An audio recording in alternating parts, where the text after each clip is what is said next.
We've been living on our boat for the last 3.5 years, sailing to 17 different countries in the Caribbean, Central America, and now the South Pacific. We've been building up our old catamaran from a hard charter life into a true blue water cruiser, adding 2.2 kilowatts of solar, 600 amp hours of lithium batteries, and doing all our own repairs as we travel. But being 100% reliant on solar has its challenges, and at times we've struggled to power our devices and navigation equipment. So it's time to fix our rusty old Onan generator and see if we can give it some superpowers while we're at it. That will give us the freedom we need as we continue our journey to the furthest corners of the Earth.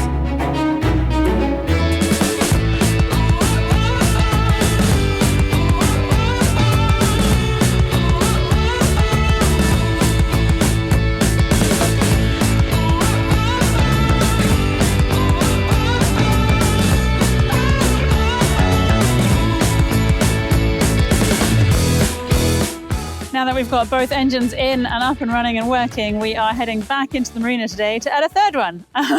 We never picked up our generator after taking it out to access the engine bays. It's had a little bit of work done on it, and we have just got the call saying, quick, quick, quick, come in, you can pick it up now, but you've got to get there like in the next half hour. So we are rushing, and hopefully it might actually work.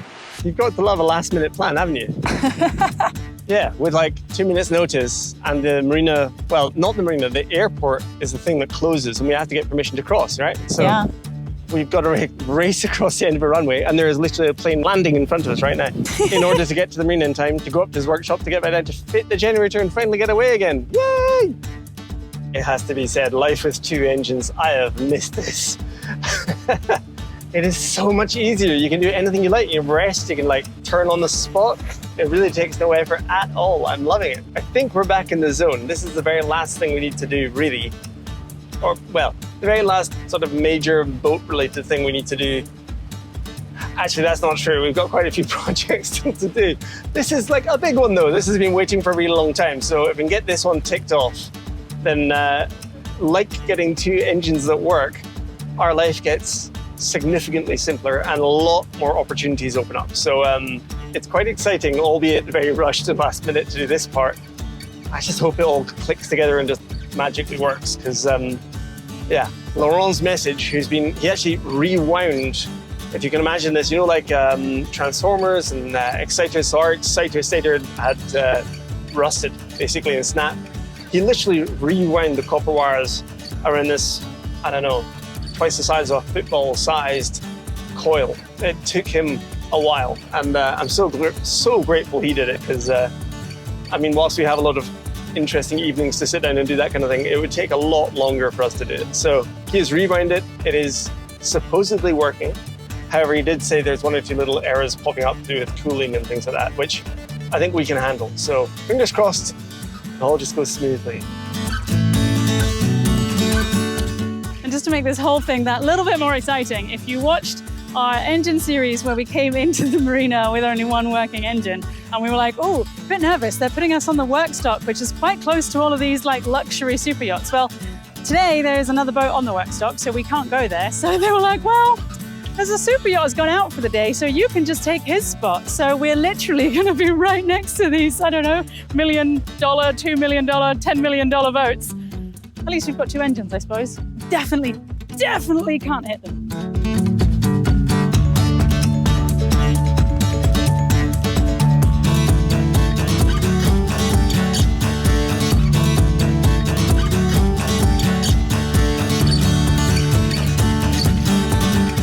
Well, that was way smoother than last time. Super calm, came in nice and slow, nobody on the dock, not a problem.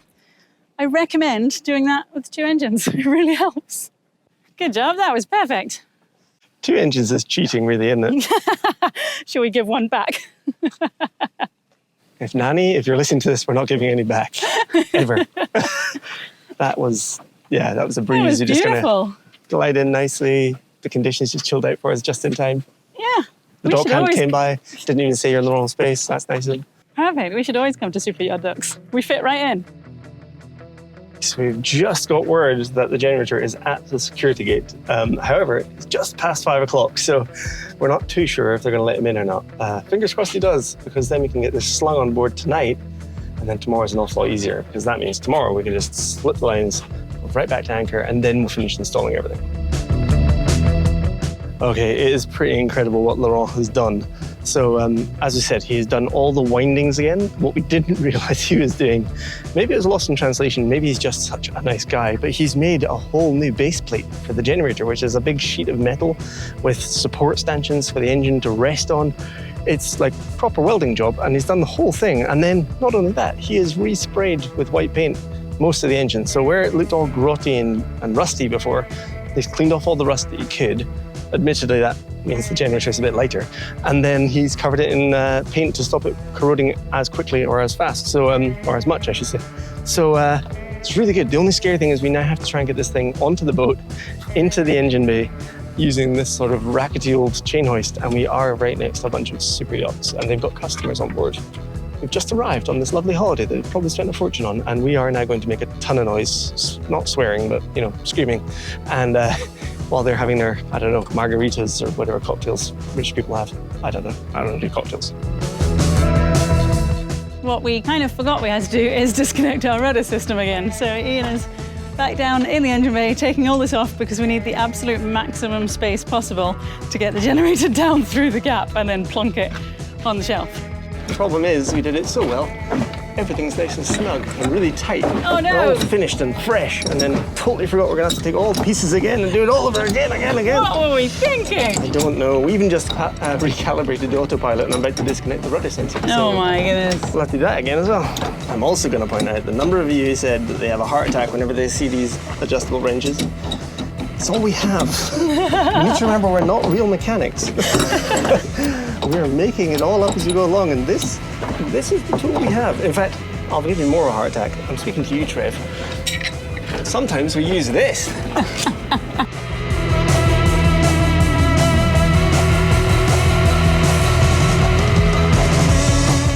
Okay, so we have to apologize because obviously when we did the engine installation, you will have seen really lovely camera angles from every position on the boat as this dramatic moment happened as we lowered the brand new shiny nanny engines into the engine bays.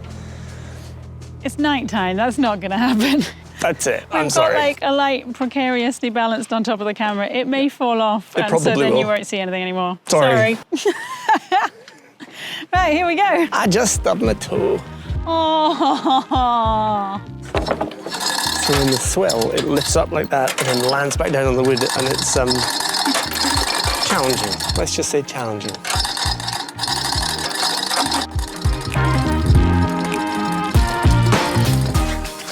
Can you see how much this is moving in the swell?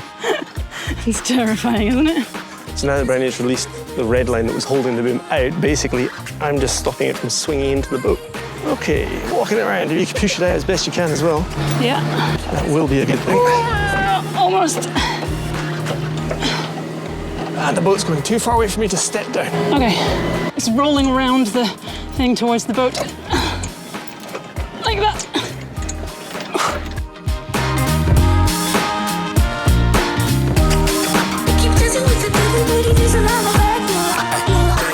Okay, so yeah, this is going to be a bit precarious, I think. We've worked out that the swell, when we were doing the engines, was coming from the back or the front, which meant that the pendulum effect was pretty easy to control, or easier to control. Whereas here, it's coming from the side.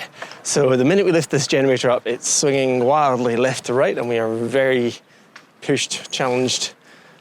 It is difficult to control. So yeah, we weren't planning to stop in the middle, but it was quite challenging, so we've taken a pause. Take a beat. And now we have to lift it up and open the door so that we can drop it in. Which is going to be dangerous. So if you promise not to comment about it, I'll show you it. All right, lift and drop. Are you ready? Give me a second. That should do. Yeah, that'll do.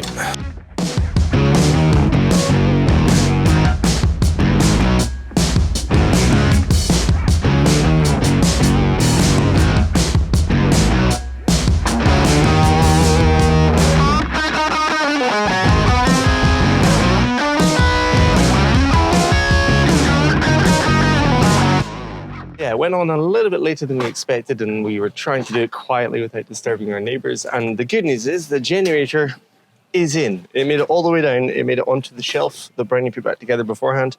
We had to do a bit of, it wasn't pretty, let's just say that. We used a lever in the end, a big lump of wood, and we kind of slid it down into place. So it's made a little bit of a mess, but not that much. And overall, it's in. That's all we need today. It needs to be in.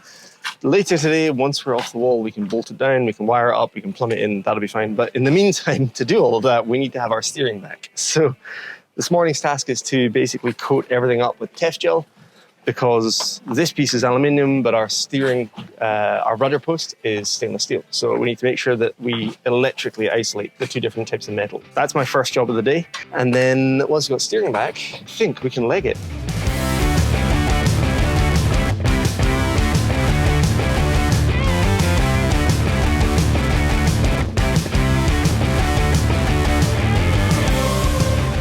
Well, it is crazy hot today, and to be honest, going for a swim and staying in the shade sounds like a much better plan. However, we have a very important job to do over in Papeete, so I guess we just have to hope that we're not going to burn to a crisp on our way.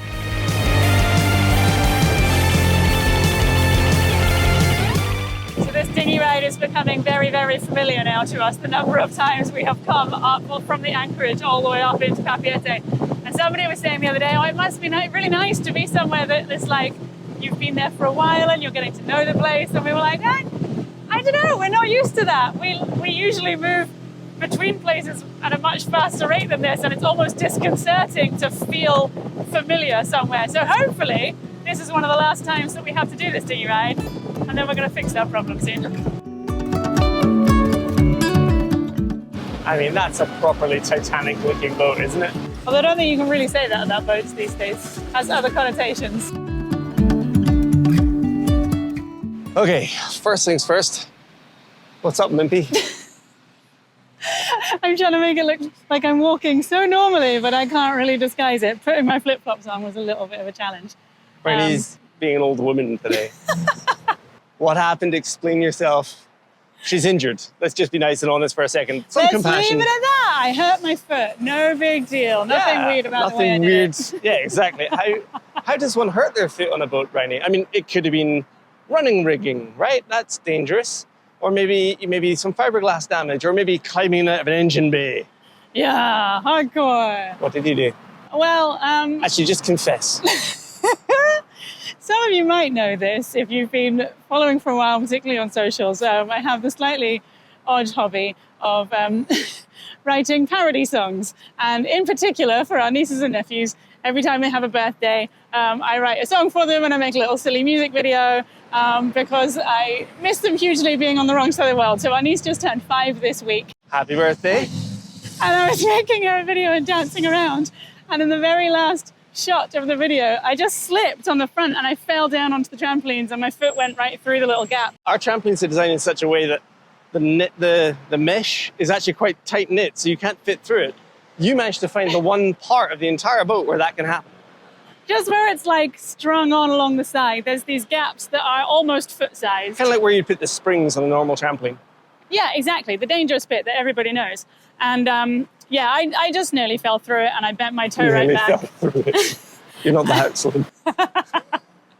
My leg very nearly did. There But yeah, my toe is now black and blue and very purple and quite sore for walking. And yeah, I sort of have to do this as I go along. She can't keep up, so start walking at a normal pace.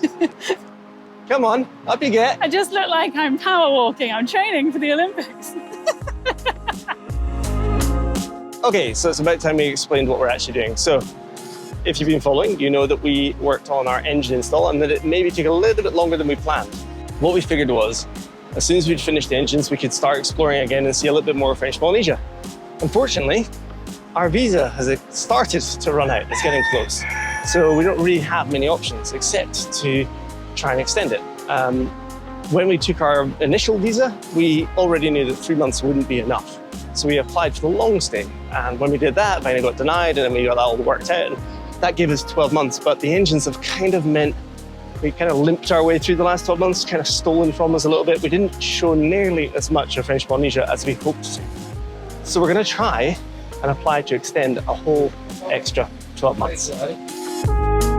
So before we get to the visa office, we actually have to come to the post office. And basically, there's like a fee for extending your visa, but they don't accept money in the government buildings. So we have to go in and buy a stamp.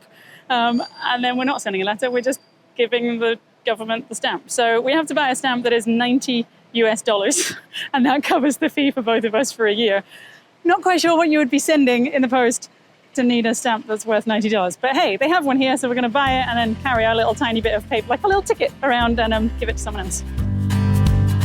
All right, we've got the stamp, and now we need to try and remember where the office is. We do we? I remember the office is. I think it's just along and out. We'll be fine.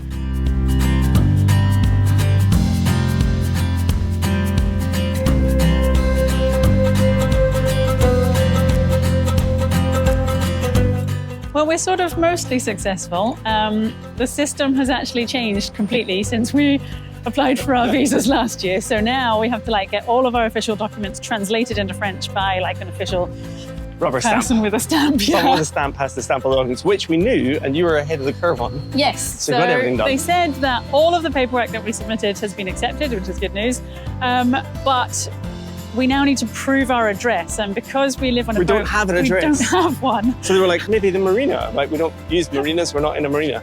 Oh, where are you? We're like, well, we're on anchor. Like today we're over there, but tomorrow we might be somewhere else. It's just like, oh, well, today, if you're near the airport, then you have to go to the mayor of that area, and you have to take your $90 stamp and your passport photos and everything to him, and you have to get him to sign off that you are where you say you are, and then he'll give you a certificate, and then we have to send that in. And then 2 minutes later, we won't be there, so that certificate doesn't make any sense. Yeah, it becomes invalid.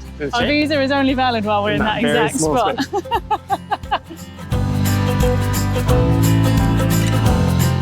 So we looked up on a map, and it turns out that it's like an hour and a half walk to get to the mayor's office. So instead, we have a fun idea. Well, no, we're lost. Again. Yeah, but that's just standard. That's nothing new. It's what the people expect. Give the people what they want. I think it's over there. You know, like the bird scooters and things? They have an app called Hello Scoot here, which is also, it's not just mopeds, but it's also cars. So we have booked a car. And we're off! Terrified.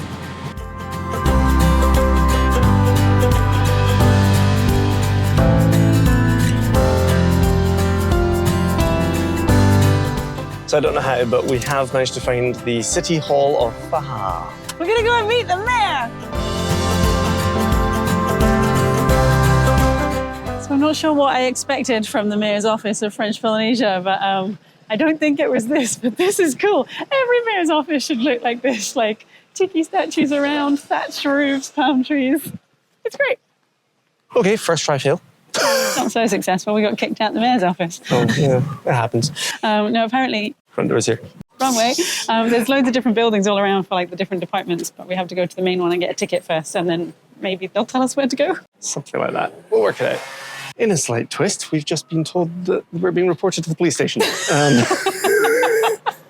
Not what we expected. They're very polite about it. Now we have to go and hand ourselves in. They're literally phoning the police right now and told us we have to go there directly from here. No hanging around. Yeah. So the rules have changed this year for all the visa stuff, and clearly no one quite knows what the rules are, because they were like, oh, we were here to get proof that our boat is where we say it is. And they were like, well, how do we know that? So they basically said, we don't want to deal with it. Go and talk to the police about it. That's it. Not their problem. Okay, slight twist of events again. The nice lady who was in the office, she came running out behind us, waved us down as we were just about to pull away, and said, no. The police don't want to see you. Yay, we're free. We don't need to get arrested today. No jail time for me. Hurrah! Hurrah! So yeah, apparently they also don't know what the new system is. Yeah, they used to deal with this part. Now the police don't want anything to do with it, and they're sending us to, I don't know, customs or somewhere near customs, but that's back on the other side of the city where we were yesterday. So we didn't need to get the car. We now need to go and return it, and then get the dinghy, and then go all the way back again. Right to where we were yesterday when we were trying to put all this paperwork together. That can make us feel better about our day. We were just heading up to Papeete to do the final part of the paperwork. And then we had dolphins, the whole like pod of these tiny little spinner dolphins coming really close past us in the dinghy. So, little tiny babies practicing their spinning. They're coming back again now. Oh, hello, buddy. They're chasing us.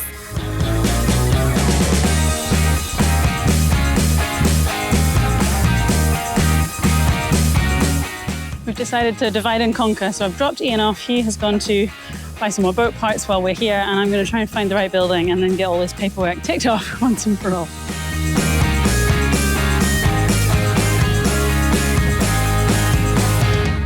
Well, it wasn't quite as simple as we were expecting, but now maybe after 4, 5, 6, 7 days of slaving away down in there, I think Iain might have fixed the generator.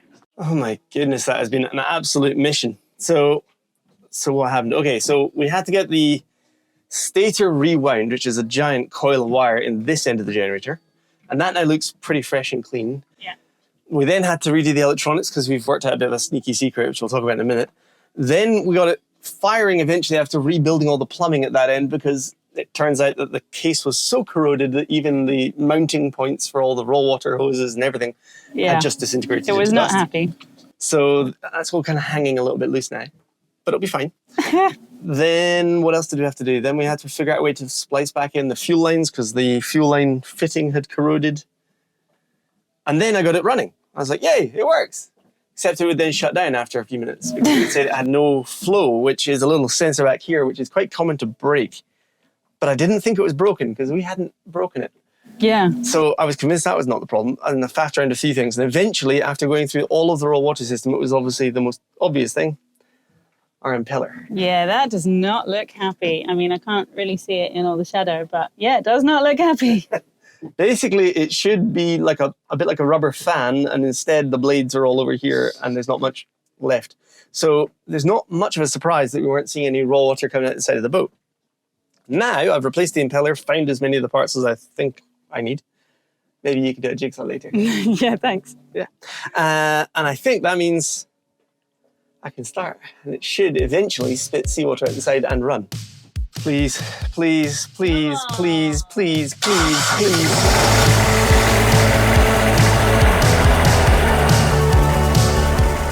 Do you have raw water coming out? Yeah. It helps me back.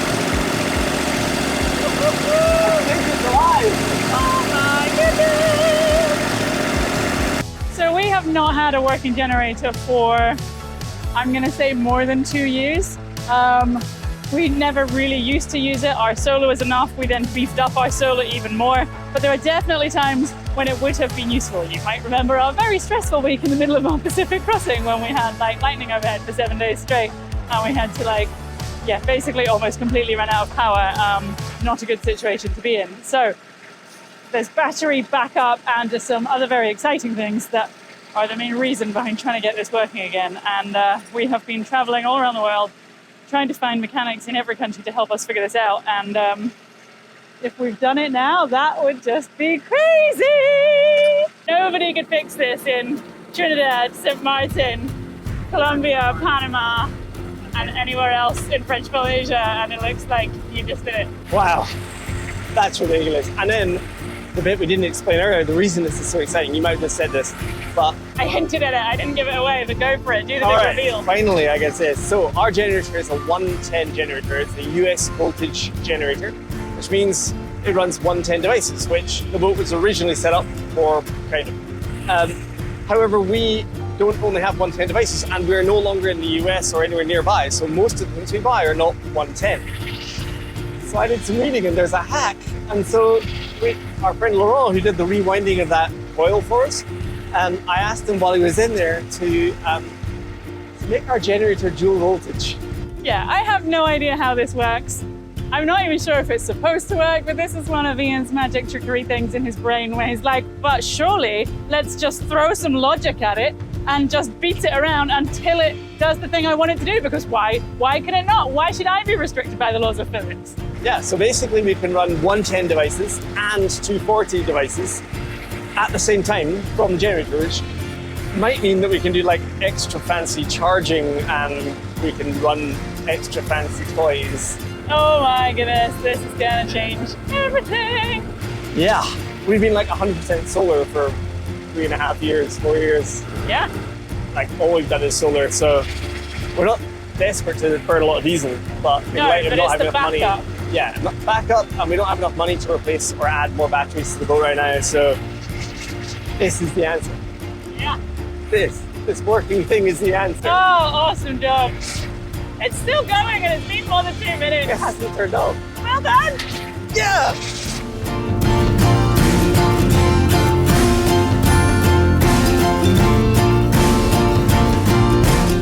Okay. Right, are we ready to drop? Lift and drop. Carefully. In a controlled manner, we're ready to portage. Lob it in there. Yeah. Lob a gin set. You've heard of tossing the caber. This is the Scottish Mariners version. This is called wallop a jenny set.